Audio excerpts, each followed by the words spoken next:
Hello students, welcome to Brain Brush Up Academy. और last video में हमने देखा था कि कोर्स ग्रेन्ड सॉइल का क्लासिफिकेशन किन किन कैटेगरी में हम करते हैं। सबसे पहली कैटेगरी हमारे पास में आई थी when fineness is less than 5%। Second category आई थी when fineness is between 5 to 12% and the last one was when fineness is greater than 12%। But ये आया किस सिस्टम के अंदर था?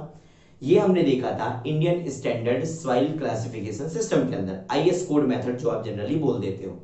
इसके पहले भी दो सिस्टम का जिक्र किया था। एक था यूनिफाइड सॉइल क्लासिफिकेशन सिस्टम और एक था AASHTO, that is American Association of State Transport and Highway official.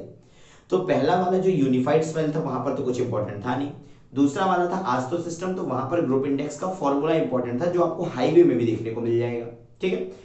तीसरा आपके पास में आया था Indian standard soil classification system. तो according to Indian standard soil classification system question ये पूछा जाता है कि कितने टाइप का सॉइल क्लासिफिकेशन आप करते हो। तो उसका आंसर होता है आपके पास में 18। ठीक है, लास्ट एसएससी जेईई में ये क्वेश्चन पूछा गया है, तो आपके पास में वहां पर 18 उसका आंसर है। अब हम ये देखते हैं कि ये 18 सब ग्रुप कौन से हैं। ठीक है, तो कोर्स ग्रेन्ड सॉइल का जब क्लासिफिकेशन किया उसमें से 5% से लेस आपके पास में जब कैटेगराइज किया तो 4 टाइप का सॉइल आया, तो 4 उसको काउंट करते हैं। दूसरा, जब 12% से ज्यादा की बात करी थी तुमने फाइननेस की, तब वहां पर 4 आई थी, that is your silty clay, आपके पास में सिल्टी सैंड, सॉरी आपके पास में आई थी clayey sand, clayey gravel, silty sand, silty gravel. इतनी चार चीजें आ गई थी। तो 4 ये देखे थे, 4 और 4 हुए 8। ठीक है, बीच में जो डुअल सिंबल है आप उसको वहां पर काउंट नहीं करते। ठीक, तो कोर्स ग्रेन्ड सॉइल का क्लासिफिकेशन हो गया था पूरा।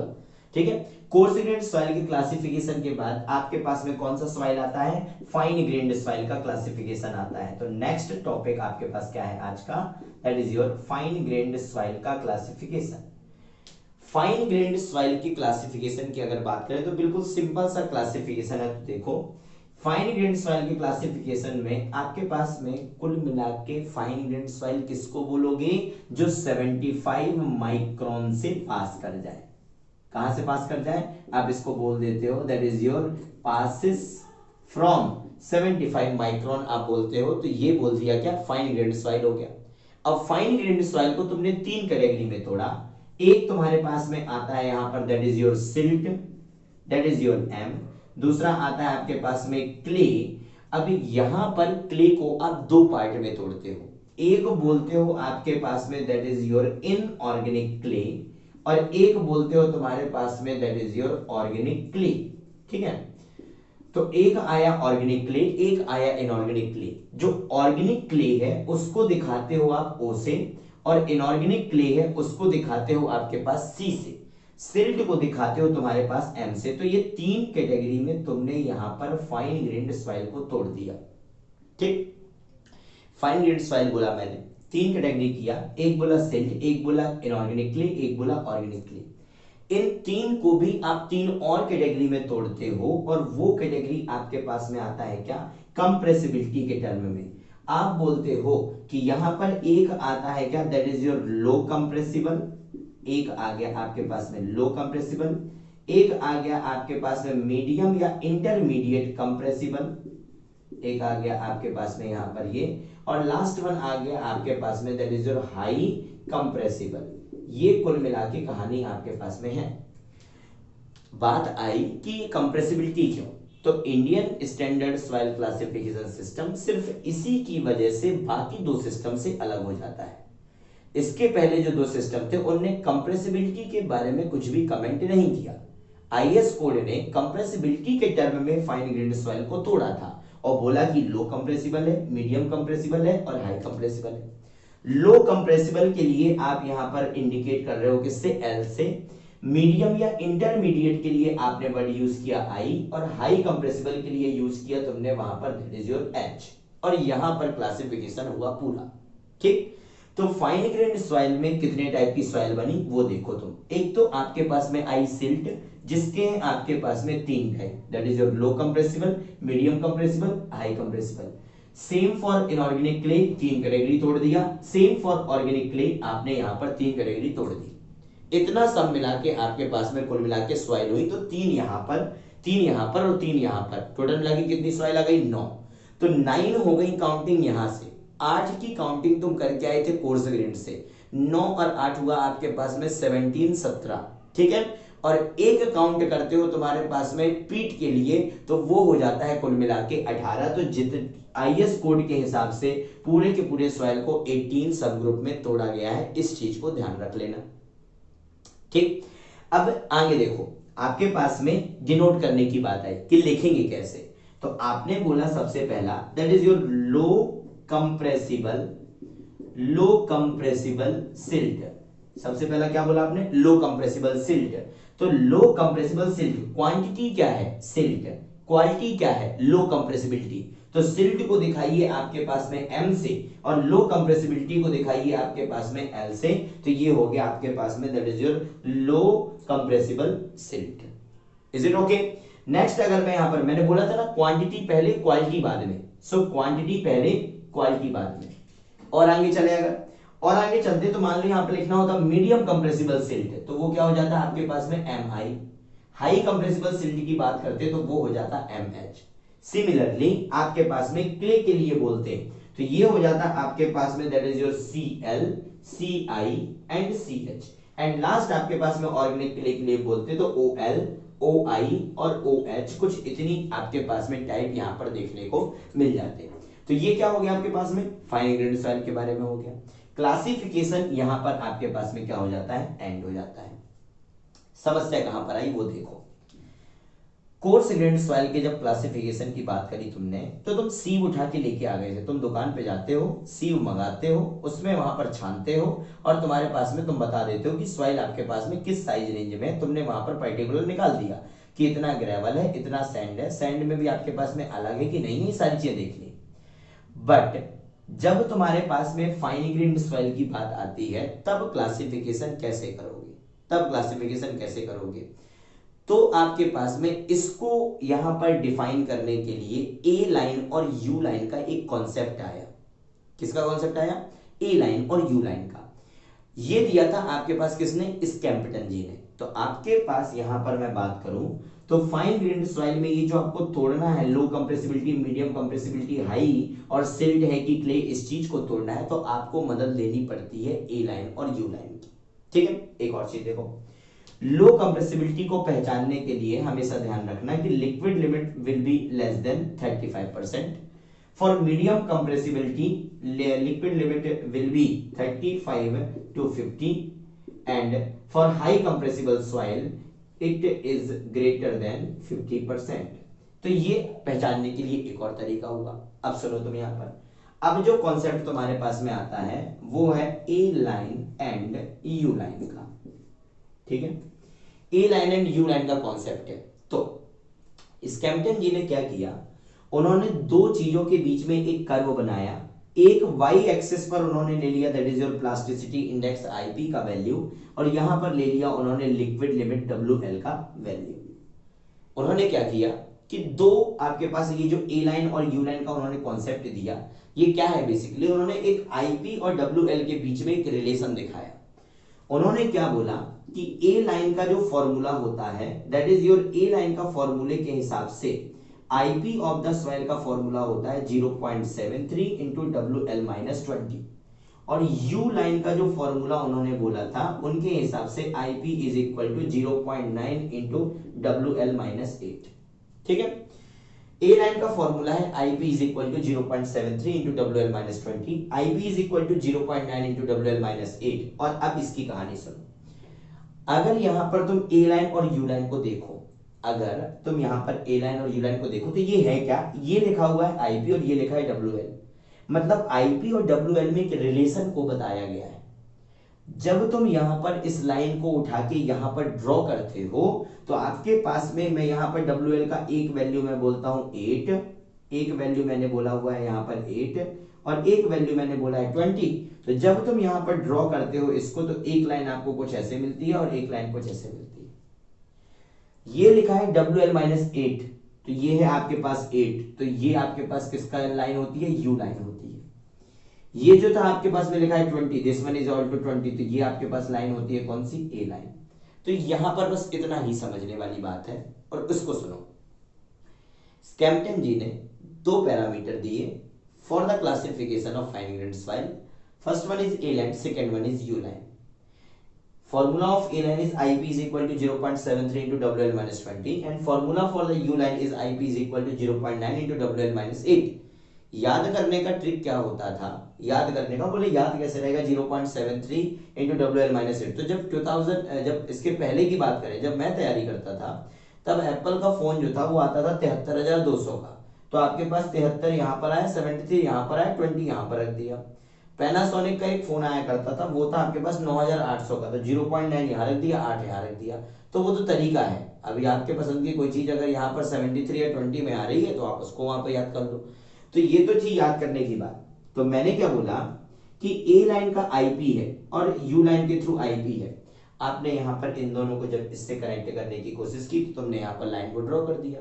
अब सुनो, यहाँ पर जब यहाँ पर उन्होंने यू लाइन और ए लाइन को बताया तो उन्होंने बोला कि सबसे पहला स्टेटमेंट इसके बारे में ये है कि यू लाइन से ऊपर कोई भी सॉइल एग्जिस्ट नहीं करेगी.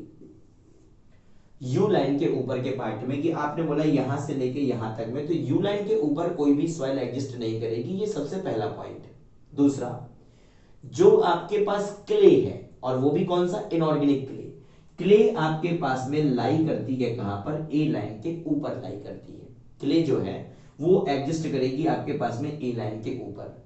और ए लाइन के नीचे कौन लाई करेगा, ए लाइन के नीचे लाई करेगा आपके पास में, that is your silt and आपके पास में ऑर्गेनिक क्ले आपको बोलना है, तो ये क्या हो जाएगा, that is your organic clay. ये दो चीजें हो गई. ठीक है, एक हो गया आपके पास में क्ले, एक हो गया आपके पास में सिल्ट या फिर ऑर्गेनिक क्ले. ठीक है, क्ले लाई करेगा ए लाइन के ऊपर, ए लाइन के नीचे लाई करेगा सिल्ट और ऑर्गेनिक क्ले. क्लासिफिकेशन यहां पर हो गया खत्म. बस इतनी ही बात थी. ए लाइन डिफरेंशिएट करेगी तुम्हारा क्ले और सिल्ट के बीच में, और यू लाइन आपके पास में सॉइल के बीच में. अगर कोई डेटा यू लाइन के ऊपर के रिजल्ट वहां पर शो करता है, यू लाइन के ऊपर का रिजल्ट दिखाता है, तो वो रॉन्ग रिजल्ट होते हैं. आप उसको एक्सेप्ट नहीं करते हैं, उस रिजल्ट को निग्लेक्ट कर देते हैं. ठीक है, ये आईपी का वैल्यू है. आईपी का वैल्यू 0 से आपके पास प्लास्टिसिटी इंडेक्स का वैल्यू ऊपर जाएगा.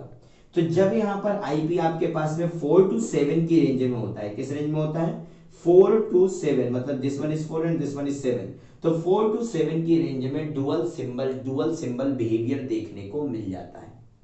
ठीक है, तो क्या क्या बात हुई यहाँ पर ग्राफ के बारे में देखो. ये तो पहले क्लियर हो गया तुमको, 9 चीजें बनी वहां पर, तो आपने बोल दिया वो तो 18 निकाल दो उसको. ए लाइन और यू लाइन क्या है, यू लाइन के ऊपर कोई भी सॉइल रहेगी नहीं, पूरा सॉइल यू लाइन के नीचे रहेगा. ए लाइन के ऊपर क्ले रहेगा, ए लाइन के नीचे सिल्ट और ऑर्गेनिक क्ले रहेगा. बट अभी भी आपके पास में एक चीज में डिफरेंस नहीं बताया तुमने इस ग्राफ के through, low compressible, medium compressible और हाई कंप्रेसिबल, ये बताया ना. अब देखो किसका वैल्यू है, लिक्विड लिमिट का. जब लिक्विड लिमिट का वैल्यू 35 से कम, तो मैंने बोल दिया आपके पास में यहां पर कुछ 35 होगा, और एक लाइन यहां पर खींच दी 35 के लिए, ये हो गया 35. तो यहां पर आपके पास में इस वाले जोन में जो भी सिल्ट जो भी क्ले आएगा वो कैसे होगी, लो कंप्रेसिबल. इस वाले जोन में जो भी सिल्ट और ऑर्गेनिक क्ले आएगा वो कैसा होगा, लो कंप्रेसिबल. दूसरा देखो 35 से 50, सपोज मान लो 50 ये है, तो आपके पास में यहाँ पर ये लाइन खींच दी आपने, तो बीच में आपके पास में क्या आएगा, इंटरमीडिएट कंप्रेसिबल, और इसके बाद क्या आएगा, हाई कंप्रेसिबल. लाइक मैं बोलूं अगर क्ले था, क्ले को डिनोट किया आपने सी से, यहां पर आपके पास में लो कंप्रेसिबल है तो आपने बोल दिया Cl, ये इंटरमीडिएट Cm, और इसको बोल दिया आपने that is your CH, sorry intermediate के लिए I. ठीक है, नीचे यहां पर बात करोगे this one is Ml, this one is your Mi and this one is your MH.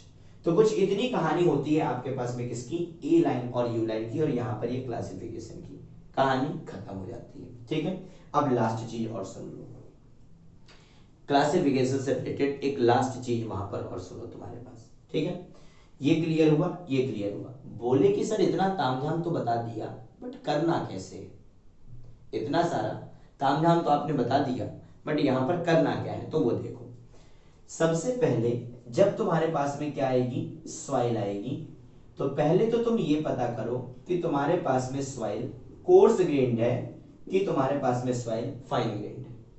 सबसे पहले तो ये पता करो कि सॉइल तुम्हारे पास कोर्स ग्रेन्ड है कि फाइन ग्रेन्ड है. एक बार तुम्हें पता चल गया कि कोर्स ग्रेन्ड है, तो फिर तुम वहां पर पता करो आपके पास में कि आपके पास जो भी फाइन परसेंटेज है वो कितना है.